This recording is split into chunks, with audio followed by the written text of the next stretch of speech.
Assalamualaikum warahmatullahi wabarakatuh. Saudara-saudaraku sebangsa dan setanah air, mari kita lihat fenomena para Khabib Debolawi sebagai peringatan bagi diri kita. Para Khabib hidup dengan penuh kesombongan, mengaku sebagai keturunan baginda Nabi Muhammad Sallallahu Alaihi Wasallam tanpa data dan fakta. Gaya hidupnya begitu arogan, rasisme, menganggap dirinya lebih mulia dari pribumi. Dan bisa kita lihat pula bagaimana para Khabib Debolawi hari ini menjadi bulan-bulanan dalam konteks kehidupan sosial, terutama di medsos. Sama sekali tidak memiliki satu kehormatan apapun di tengah masyarakat, bahkan cenderung mencela dan menjadikannya sebagai toladan orang yang sombong pasti jatuh. Terutama Khabib Rizik Syihab yang mulutnya selalu mencaci maki terhadap orang lain. Mari kita dengar apa yang pernah disampaikan oleh Kiai Haji Imaduddin Utsman melihat kesombongan dan arogansi para Khabib Debolawi, terutama Rizik Syihab. Nah, saya setuju tentang tadi antara Sayyiduna wa Maulana Abdurrahman Wahid dan Rizik Syihab. Kalau kita ingin tahu bagaimana dia menantang mubahalah kepada Gus Dur dulu.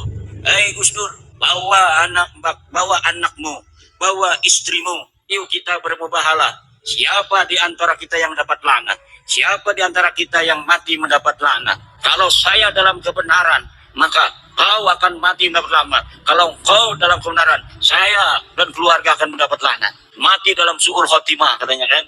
Mati hina dina. Gus Dur udah meninggal apa belum? Gus Dur sudah wafat. Dan dunia menyaksikan Gus Dur wafat dalam keadaan mulia. Gus Dur wafat sebagai seorang presiden yang diiringi sampai liang kuburnya dengan penghormatan paling tinggi dari negara Republik Indonesia, dihadiri oleh presiden dengan iringan la ilaha illallah oleh para santri. Ribut antara pas pampres, antara protokol negara dengan protokol santri. Pas pampres pengennya pakai garder, santri la ilaha illallah, ngajak semuanya pengen menghormati Gus Dur untuk terakhir kali. Ketika dia sudah ditanam, sudah didafnu, kemudian mulai dari dia itu dikubur, doa-doa suci dari masyarakat untuk dia sampai hari ini tidak pernah berhenti. Ini menunjukkan Gus Dur radhiyallahu anhu wafat dalam kemuliaan.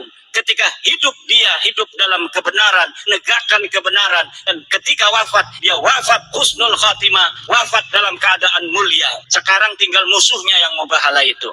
Kita akan saksikan yang berani bermubahalah dengan Gus Dur itu bagaimana akhir hidupnya.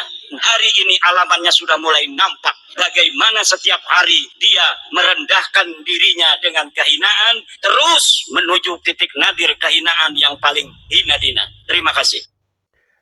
Baiklah, untuk spesial Rizik Syihab dan para Khabib Debolawi serta mukibin-mukibinnya, masih ada waktu untuk bertaubat, kita menjadi orang baik, agar mudah-mudahan kelak ketika meninggal dunia menjadi husnul khotimah. Di akhir hayat kita dicatat sebagai orang yang baik menurut Allah Subhanahu wa Ta'ala.